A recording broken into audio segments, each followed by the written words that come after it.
Baik, pertanyaan dari Saudara Rian Peter. Saya ingin bertanya kepada Ibu Belladonna, Dokter Belladonna, bagaimana membuat masyarakat menjadi mandiri setelah bencana mengingat pengalaman kita di tsunami Aceh di mana masyarakat semakin tidak mandiri. Silakan dokter. Ya, baik, terima kasih. Jadi memang untuk membuat masyarakat mandiri ini tidak gampang ya. Jadi memberi pemahaman kepada mereka bahwa tadi yang sudah saya sampaikan bahwa pertama sekali mereka itu kalau misalnya terjadi bencana itu mereka tidak bisa menunggu diam duduk untuk menunggu orang membantu. Jadi harus dia dari dia sendiri, inisiatif dia sendiri untuk bisa menolong dirinya sendiri. Nah, kalau kita melihat memang beberapa pengalaman di bencana itu banyak masyarakat yang terbantu oleh LSM atau yang lain-lain sehingga masyarakat itu merasa bahwa kalau tanda petik ya kalau mereka mengatakan bahwa keenakan karena sudah dibantu ya. Tetapi pada dasarnya contohnya seperti saat ini kami bekerja sama di Palu sudah 1 tahun kemarin. Kemudian kami mencoba bekerja sama juga dengan universitas yang ada di daerah situ. Jadi di Palu kami bekerja sama dengan 2 universitas, kemudian kita mencoba memberikan TOT kepada mereka bagaimana mereka untuk menjaring atau memberdayakan masyarakat untuk bisa mandiri. Kemudian sistem di daerah itu sendiri kami usahakan kepada provinsi. Jadi kalau misalnya selama ini memang pelatihan atau penguatan sistem itu langsung ke kabupaten. Tetapi di tahun kemarin Palu itu akhirnya menjadi pembelajaran dari sebelumnya. Kami belajar dari pengalaman sebelumnya bahwa yang pertama itu sebenarnya sistem yang perlu dikuatkan itu adalah di provinsi. Kalau provinsinya kuat, maka dia akan menguatkan daerahnya. Dan provinsi ini, dinas kesehatan contohnya, itu tidak bisa bekerja sendiri, harus dibantu oleh universitas yang ada di situ. Sehingga nantinya itu yang akan membantu puskesmas dan masyarakat untuk boleh menguatkan mereka. Nah ini juga menjadi semoga ini berhasil ya. Ini sedang kami dalam taraf pencobaan. Jadi tahun 2020 ini sampai tahun 2021 kami mencoba bagaimana kami pelan-pelan untuk meninggalkan Palu dan menyerahkan universitas yang ada di sana untuk mendampingi dinas kesehatan dan puskesmas dalam pemberdayaan masyarakat.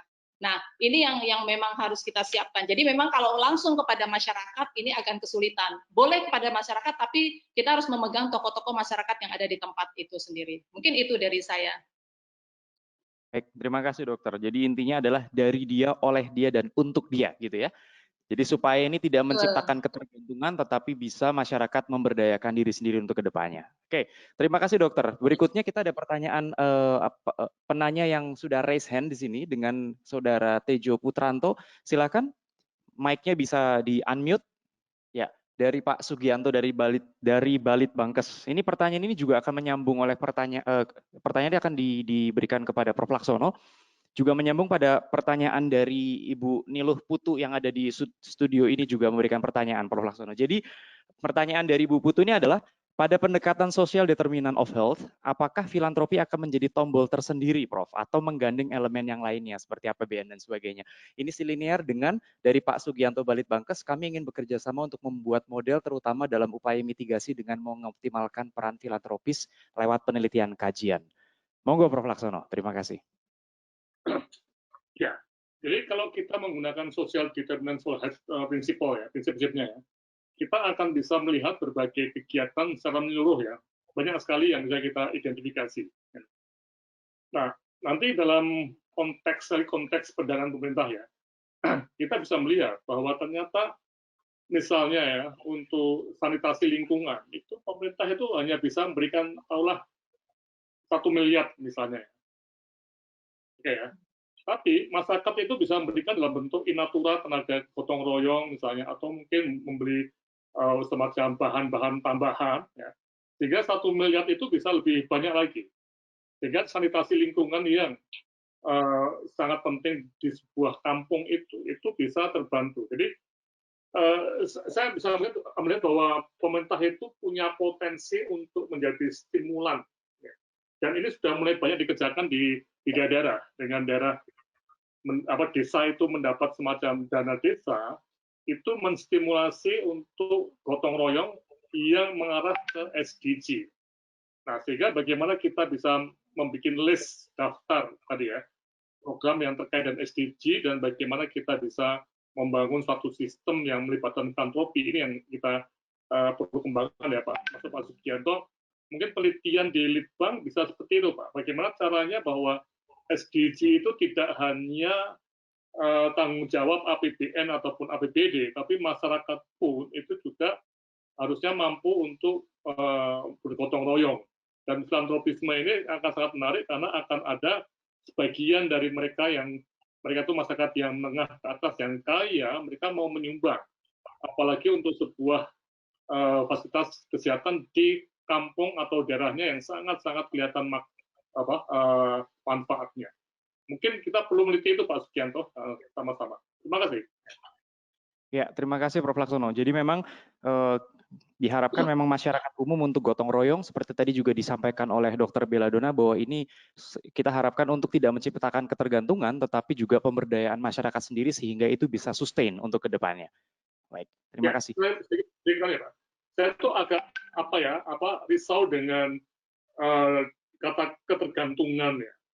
Jadi banyak tokoh di lembaga pelayanan kesehatan keagamaan ataupun yang di tokoh lain itu menyatakan bahwa filantropi itu buruk karena akan menimbulkan ketergantungan. Maksudnya tidak. Ketergantungan itu bukan buruk, malah seharusnya seperti itu. Jadi kombinasi atau komplementari antara pemerintah dan swasta. Karena kita dengan data APBN seperti itu ya, tidak mungkin pemerintah itu bisa mendanai semuanya, itu satu hal yang mustahil. Jadi mohon dilihat bahwa ini bukan masalah ketergantungan, tapi masalah kebersamaan. Oke, terima kasih. Baik, terima kasih Prof. Laksono. Jadi ini di mana kita mengharapkan adanya suatu sinergisitas antara pemerintah dengan swasta. Begitu Prof ya? Masyarakat juga. Baik, terima kasih. Kemudian apakah ada pertanyaan selanjutnya yang raise hand? Belum ya? Oke, kita masukkan ada pertanyaan. Dr. Belladonna, ada pertanyaan dari studio. Ini mau menanyakan kepada Dr. Belladonna, bagaimana pengalaman Dr. Bella dalam manajemen bencana? Ini bantuan filantropi lebih banyak di sektor yang mana, Dokter? Ini karena tadi menggambarkan ada pembiayaan, sumber bencana, logistik dan sebagainya. Itu lebih banyak ke sektor apa? Dan pertanyaan berikutnya, kesulitannya apa atau tantangannya dalam filantropi dalam kebencanaan? Silakan, Dokter. Ya, baik. Terima kasih, Dokter Jody. Jadi kalau yang kami lihat memang kebanyakan itu mereka datang itu dengan tim relawan ya. Jadi artinya dengan SDM-nya, mereka lebih banyak SDM-nya. Nah, ini biasanya kami akan mencatat SDM itu mereka bawa SDM jenis apa saja. Kemudian kita tanyakan juga dengan asuransi mereka ya, apakah mereka sudah menyiapkan, artinya karena kita tahu situasi bencana. Kemudian kita tanyakan, setelah itu mereka membawa apa saja. Nah, biasanya mereka itu banyak membawa logistik. Logistik itu contohnya misalnya obat-obatan. Nah, dari kegiatan mereka itu kita akan mencatat, kamu rencananya kegiatannya apa saja. Jadi itu bermacam-macam dan memang karena di kebencanaan ini kita menggunakan klaster ya. Jadi klaster ada klaster Cashpro, klaster gizi, klaster WOS, sanitasi dan lingkungan. Nah, ini nanti kita akan mencatatkan. Kalau saya bilang kebanyakan apa, itu lebih banyak mereka itu membawa logistik, bahan-bahan logistik ya yang lebih banyak. Jadi obat-obatan, kemudian makanan, kemudian dengan SDM mereka misalnya menyediakan dapur umum atau bukan dapur umum juga ya, untuk di masyarakat itu memberikan nasi bungkus, mereka masak untuk memberikan kepada masyarakat di pengungsian, itu juga ada.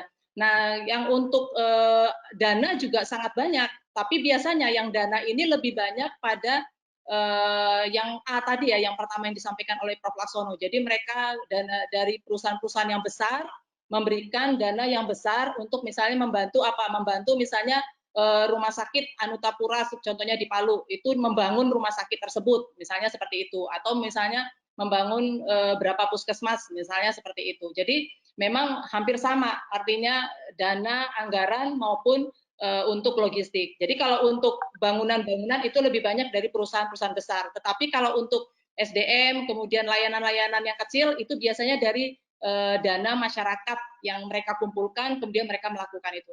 Nah, yang menjadi agak miris juga ya, itu ada beberapa kadang-kadang bantuan-bantuan itu misalnya mereka hanya sedikit artinya mereka itu kadang-kadang datang hanya 1 hari, kemudian mereka memberikan di satu tempat, kemudian pulang. Nah, itu yang kadang-kadang kami juga, walaupun ya kita senang ya karena dia membantu, tetapi hanya 1 hari sehingga tidak bisa terprogram dengan baik.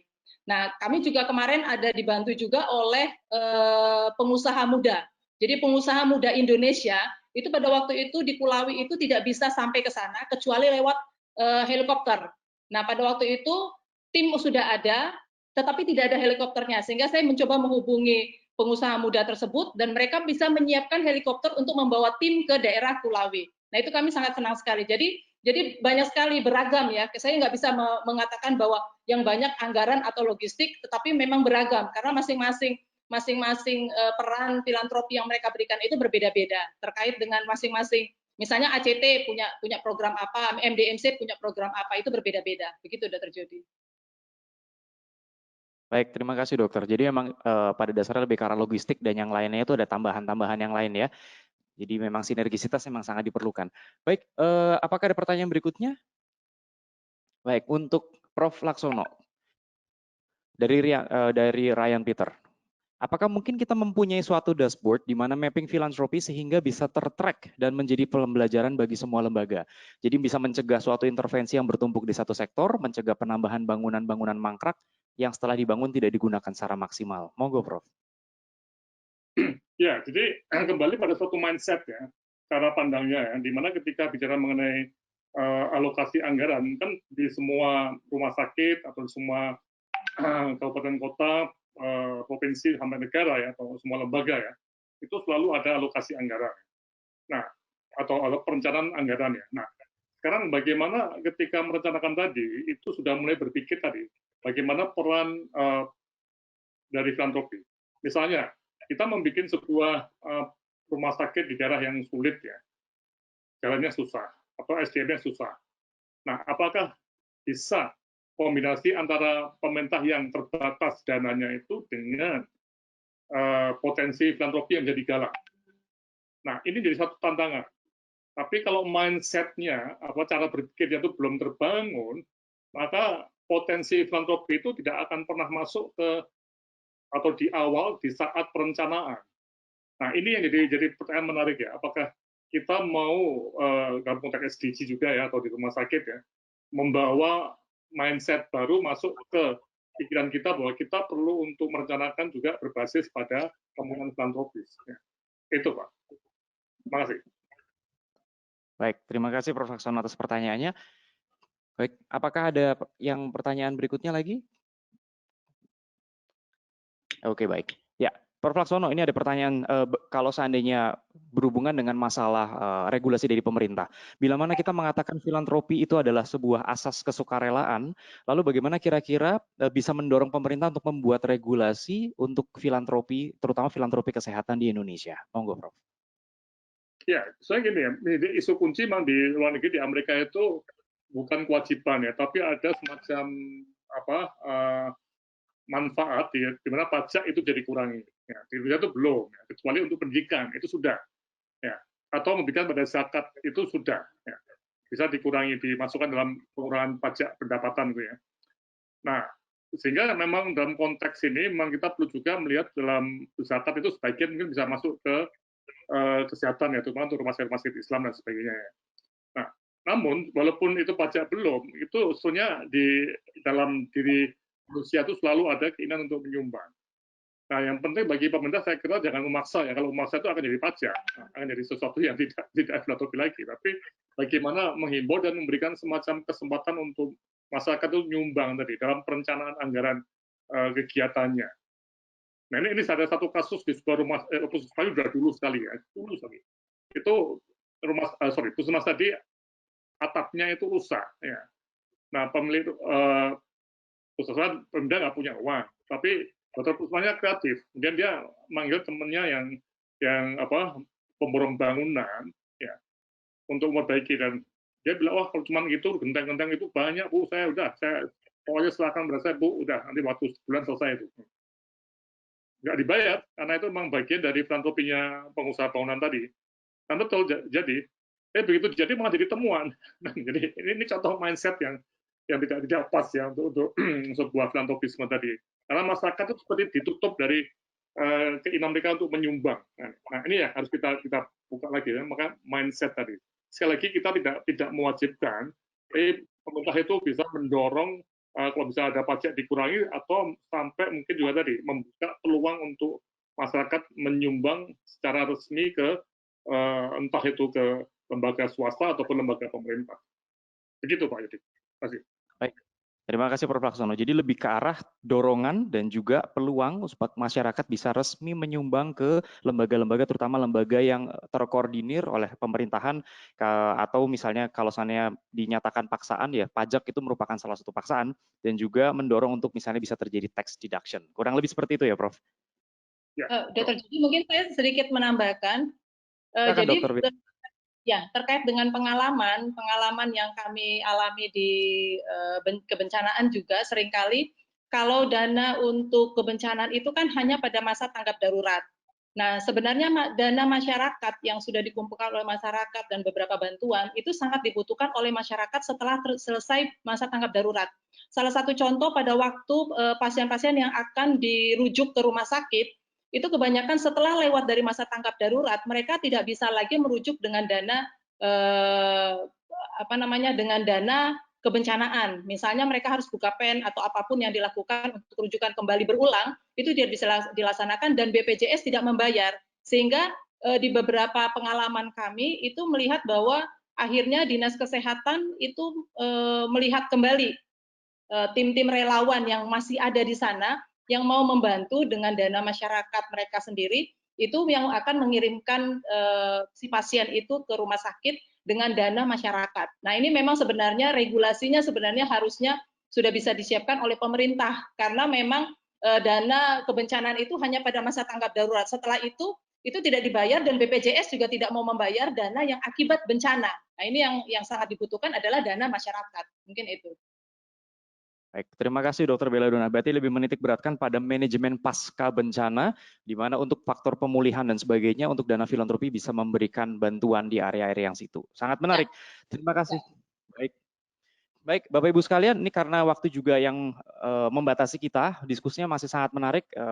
Kita mengucapkan terima kasih banyak pada Prof. Laksono dan juga kepada Dr. Belladonna yang sudah memberikan paparannya, kemudian juga sudah menjawab berbagai pertanyaan dan juga berbagai diskusi dalam hari ini bisa terlaksana dengan baik. Terima kasih sekali lagi Prof. Laksono, Dr. Bella. Sampai berjumpa lagi, kita akan masuk ke sesi yang berikutnya. Stay safe and stay well. Thank you.